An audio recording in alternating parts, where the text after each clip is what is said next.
अब वारी एनर्जी ने जो है रिसेंटली अपने क्वार्टर 2 के जो नंबर है वो अनाउंस किए थे और यहाँ पर जो नेट प्रॉफिट इन्होंने डिक्लेयर किया था कंसोलिडेटेड फिगर जो था 375-376 करोड़ के आसपास का। अब यहाँ पर देखा जाए तो वैसे तो नंबर पॉजिटिव में आए हैं और पिछले साल के सेकंड क्वार्टर की कंपेयर में कंपनी ने 15% ज्यादा का प्रॉफिट बनाया था, लेकिन मार्केट ने इस चीज को पॉजिटिवली नहीं लिया और कल के दिन जो है वारी एनर्जी का जो स्टॉक प्राइस है लगभग 7% के आसपास जो है टूटा था। तो करंटली अभी जो है 2899 ऑलमोस्ट आप कह सकते हो कि 2900 के लेवल पर वारी एनर्जीज का जो स्टॉक प्राइस है वो ट्रेड कर रहा है। अब इसी बीच जो है यहाँ पर क्वार्टर 2 के जो नंबर अनाउंस करने के बाद जो कंपनी के बोर्ड ऑफ डायरेक्टर्स हैं इन्होंने जो है कंपनी को अप्रूवल दे दिया है नए बिजनेस में, बेसिकली जो है न्यू बिजनेस में एंट्री करने का। अब ये कोई बिजनेस जो है भाई कोई अलग से जो है नहीं करने वाली है, इसी कंपनी के अंदर रहकर करने वाली है और यहाँ पर जो है ये भी ग्रीन एनर्जी से रिलेटेड जो है ये बिजनेस होने वाला है। ओके, और यहाँ पर जो है इस बिजनेस को भी सरकार की पॉलिसीज का बहुत फायदा मिलने वाला है। अब ये बिजनेस क्या उसके बारे में बात करेंगे, साथ ही साथ जो है मैनेजमेंट ने यहाँ तक तो फंड भी डिसाइड कर दिया कि भाई कंपनी जो है उस बिजनेस में एंटर करने के लिए कितना पैसा खर्च करने वाली है। ओके, यहाँ पर देखोगे Waaree energies board has approved an investment of 600 crore rupees okay into its wholly own units to set up and develop infrastructure. तो यहाँ पर एक जो है अलग से एक क्या करने वाली है, एक होली ओन यूनिट्स बनाने वाली, जिसकी जो मालिक कौन होगी, वारी एनर्जीज होगी। मतलब जो है इसको अलग से स्टॉक एक्सचेंज पर लिस्ट नहीं किया जाने वाला है, ये वारी एनर्जीज के अंदर ही रहकर काम करने वाली है। तो इसका मतलब ये है कि कल के दिन भाई वो जो कंपनी जितना भी प्रॉफिट बनाएगी, जितना भी रेवेन्यू जनरेट करेगी, वो कहीं ना कहीं ट्रांसफर हो जाएगा वारी एनर्जीज के अंदर। तो कंपनी को ही जो है यहाँ पर फायदा मिलने वाला है, including land and connectivity for the purpose of development renewable power project and the building pipeline a stock filing said। तो यहाँ पर ये सारी चीजें इन्होंने खुद जो है स्टॉक एक्सचेंज की फाइलिंग में कही थी कि हम जो है ऐसा करने वाले हैं और 650 करोड़ के आसपास की इन्वेस्टमेंट करने वाले हैं। अब यहाँ पर तो भाई ये तो पता चल गया कि 600 करोड़ रुपए की इन्वेस्टमेंट करने वाली है, लेकिन ये जो 600 करोड़ रुपए हैं वो किस नए बिजनेस के अंदर जो है एंटर करने के लिए करेंगे। तो यहाँ पर जो मेंशन है वो सारी चीजें, the board also discussed entering the manufacturing of electrolyser. Electrolyser क्या होता है, तो अभी के टाइम में जितनी भी क्लीन एनर्जी से रिलेटेड कंपनीज है ना, ग्रीन एनर्जी जो है जनरेट कर रही हैं, तो उनका जो है मेन फोकस जो है साइड बाय साइड वो है ग्रीन हाइड्रोजन का। ग्रीन हाइड्रोजन भी देखोगे यहाँ पर मेंशन है फॉर ग्रीन हाइड्रोजन। अब ग्रीन हाइड्रोजन होता क्या है, तो उसके पहले जो है इलेक्ट्रोलाइजर को समझ लेते हैं। तो बेसिकली कुछ इस तरीके से जो है ये फंक्शन करता है। ये आप जो है ग्लास वगैरह मत देखो, इसकी फंक्शनिंग पर समझो। इलेक्ट्रोलाइजर बेसिकली इसका काम क्या होता है कि यहाँ पर जो है पानी के अंदर जो है बिजली की तार से जो बिजली छोड़ी जाती है, इलेक्ट्रिक छोड़ा जाता है।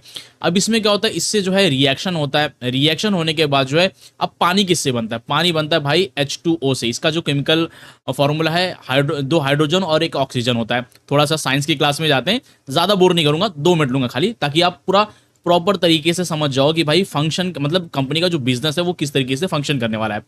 अब यहाँ पर जो है जब बिजली जो है वो पानी के अंदर छोड़ी जाती है, तो यहाँ पर जो है ये जो है कैथोड, यहाँ पर क्या होता है कि यहाँ पर एनोड और कैथोड जो है 2 केमिकल रिएक्शन होता है। तो इससे क्या होता है कि जो हाइड्रोजन है उसके मॉलिक्यूल्स अलग हो जाते हैं, जो ऑक्सीजन है उसके मॉलिक्यूल्स अलग हो जाते हैं। अब यहाँ पर जो हाइड्रोजन है, हाइड्रोजन बहुत ही फ्लेमेबल गैस होती है, एलिमेंट होती है। इनफैक्ट जो है पेट्रोल और डीजल के अंदर जो जलता है ना, पेट्रोल डीजल, उसके जलने का कारण भी है कि उसके अंदर हाइड्रोजन बहुत होता है। अब वहां पर हाइड्रोकार्बन्स होता है, पेट्रोल के अंदर डीजल के अंदर जो हाइड्रोकार्बन्स होता है, तो उसमें क्या होता है कि हाइड्रोजन जल जाती है और कार्बन जो है रिलीज हो जाती है, ओके, CO2। तो यहाँ पर क्या होता है कि जो कार्बन एमिशन होता है इससे पॉल्यूशन वगैरह क्रिएट होता है। लेकिन अगर हम लोग पानी से हाइड्रोजन निकालें तो क्या होता है, हाइड्रोजन हम लोग अलग से निकाल लेंगे, इसके जलने के बाद कुछ बचने वाला नहीं है, ओके, क्योंकि ऑलरेडी हमने जो ऑक्सीजन है वो अलग से निकाल दिया। अब ऑक्सीजन जो है वो यहाँ पर जो है बेसिकली हॉस्पिटल वगैरह है उस तरह की इंडस्ट्री में यूज किया जा सकता है। तो इस तरह का जो डिवाइस होता है उसको कहा जाता है इलेक्ट्रोलाइजर। अब इतना छोटा नहीं होता, बहुत बड़े लेवल पर बनता है, बल्कि ये जो है 3-3, 4-4 फ्लोर के जितना इसकी हाइट होती है। तो इस तरीके से जो है इलेक्ट्रोलाइजर की मैन्युफैक्चरिंग के लिए जो है ये 600 करोड़ रुपए का इन्वेस्टमेंट करने वाली है। और यहाँ पर ये जो ग्रीन हाइड्रोजन शब्द यूज किया गया है, इसका मतलब क्या है, तो जो ग्रीन हाइड्रोजन है वो बेसिकली इस तरीके से जो है काम करेगा। सबसे पहले अगर मान लो कि ये जो इलेक्ट्रोलाइजर है ना, उसमें जो हम लोग बिजली डालने वाले हैं वो रिन्यूएबल होनी चाहिए, जैसे कि सोलर पैनल से या फिर जो है विंड टर्बाइन से, जो कि ग्रीन एनर्जी सोर्सेज से आनी चाहिए। ऐसा नहीं कि थर्मल प्लांट से कोयले को जलाया, वहां से कार्बन इमिशन किया और उसमें वहां से बिजली बनाए और वहां से इलेक्ट्रोलाइजर के अंदर बिजली डाल रहे हैं, ऐसा नहीं है। अगर आप जो है सोलर पैनल से कोई बिजली बनाते हो, अब सोलर पैनल के साथ ग्रीन हाइड्रोजन को क्यों जो है फ्यूचर ऑफ फ्यूल कहा जाता है, क्योंकि देखो अगर मैं बात करूं ये सोलर पैनल के बारे में, सोलर पैनल तब तक बिजली बनाएगा जब तक कि सूरज रहेगा, तब तक ये बिजली बनाएगा, रात में ये बिजली नहीं बना सकता। अगर हम लोग बात करें विंड टर्बाइन के बारे में, ये कब तक बिजली बनाएगा, इसकी एक लिमिटेशन है कि भाई साहब अगर जब तक हवा चलती रहेगी तब तक जो है यहाँ पर ये बिजली बनाएगा, जैसे ही हवा बंद तैसे जो है बिजली बनाना बंद। तो दोनों की लिमिटेशन है, ये जो है दिन या रात कभी भी जो है बना सकता है बिजली, लेकिन जो है विंड टर्बाइन को प्रॉपर तरीके से हवा मिलनी चाहिए। लेकिन अगर हम लोग बात करें सोलर पैनल के बारे में तो इसको सूरज की रोशनी चाहिए। तो यहाँ पर तीसरा ऑप्शन बचता है कि यहाँ पर इन दोनों से बिजली बनाएं, और यहाँ पर इन दोनों से बिजली बनाकर जो है हो सकता है कि यहाँ पर आप जो है बैटरी वगैरह में स्टोरेज कर ले, लेकिन वहां पर वो भी ज्यादा इफिशिएंट नहीं, क्योंकि बैटरी में स्टोर करने के लिए भी जो है आपको बैटरी की यूनिट जो है बनानी पड़ेगी, वो काफी कॉस्टली पड़ जाता है।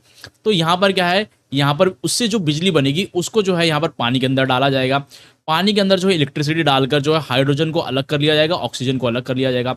अब हाइड्रोजन को जो है, हाइड्रोजन कैसे गैस फॉर्म में होती है, जिस तरीके से सीएनजी होती है ना, गाड़ियों में आप सीएनजी भराते हो, ओके, उस तरीके से हाइड्रोजन होती है।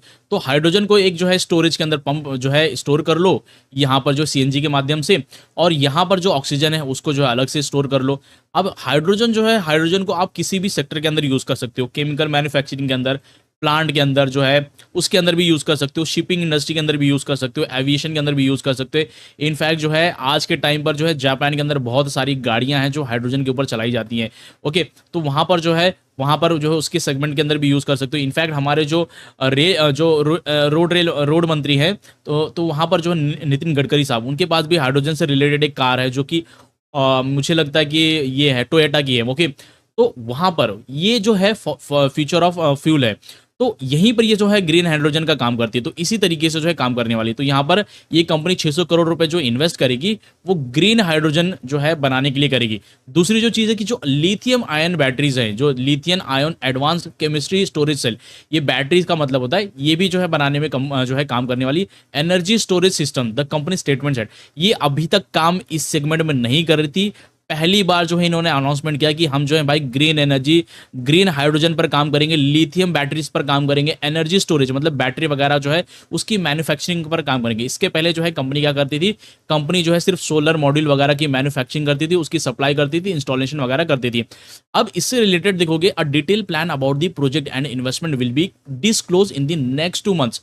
तो यहां पर जो बता दिया कि 600 करोड़ रुपए तो इन्वेस्ट करेंगे, लेकिन जो डिटेल प्लान होगा ना वो अगले 2 महीनों में बताएंगे कि कहां पर प्लांट लगने वाला है, क्या इन्वेस्टमेंट एक्चुअल होने वाली है, जो है प्रोजेक्ट क्या बनाने वाले, पहले इलेक्ट्रोलाइजर बनाने वाले हैं क्या, फिर या फिर जो है इस तरीके के सेगमेंट पर काम करने वाले। तो ये जो है कंपनी के लिए बिल्कुल भी नया बिजनेस है, और बहुत सारी कंपनी जो है इस बिजनेस के अंदर है, लेकिन जो है कंपनी 600 करोड़ रुपए की जो है इनिशियल इन्वेस्टमेंट लेकर जो है इस नए बिजनेस के अंदर एंटर करने वाली है, ओके। इसके पहले अगर हम लोग बात करें तो यहाँ पर Waaree energy, one of the major players in the solar energy industry in India, is focused on PV module manufacturing with an aggregate install capacity of 12 gigawatt. ये जून 2023 तक का डेटा था। इस टाइम तक जो है 12 गीगावाट तक की जो है मैन्युफैक्चरिंग कर पाती थी। It operates 5 manufacturing facilities with 1 factory each located, देखो 5 स्टेट के अंदर जो है यहाँ पर काम करती हैं, सबके अंदर जो है एक फैक्ट्री उनकी Surat, Tumb, Nandigram, Chikhli and Gujarat, okay. The Indo solar facility in Noida Uttar प्रदेश।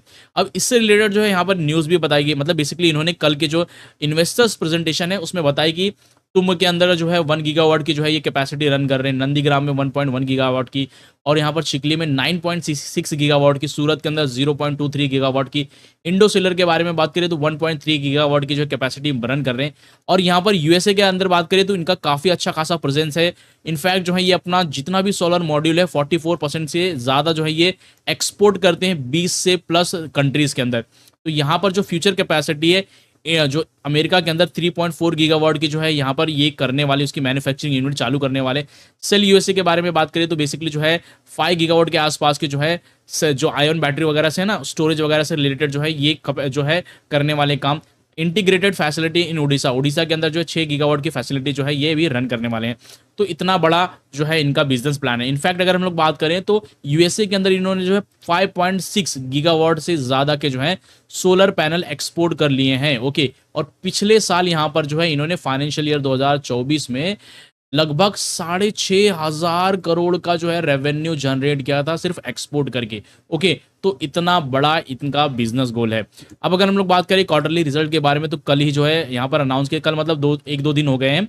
तो वहाँ पर जो है कंपनी का जो नेट प्रॉफिट है देखोगे वो बढ़ा है। ओके, सितंबर 2023 में कंपनी का जो नेट प्रॉफिट था वो 320 करोड़ का था, और सितंबर 2024 में कंपनी का जो नेट प्रॉफिट है वो 3,376 करोड़ के आसपास का, वही 375-76 करोड़ के आसपास का जो है नेट प्रॉफिट है। लेकिन क्वार्टर ऑन क्वार्टर के हिसाब से देखा जाए तो थोड़ा सा कम परफॉर्मेंस दी है, और इसी के चलते जो है वारी एनर्जीज का जो स्टॉक है कल के दिन लगभग 7% तक गिरा था।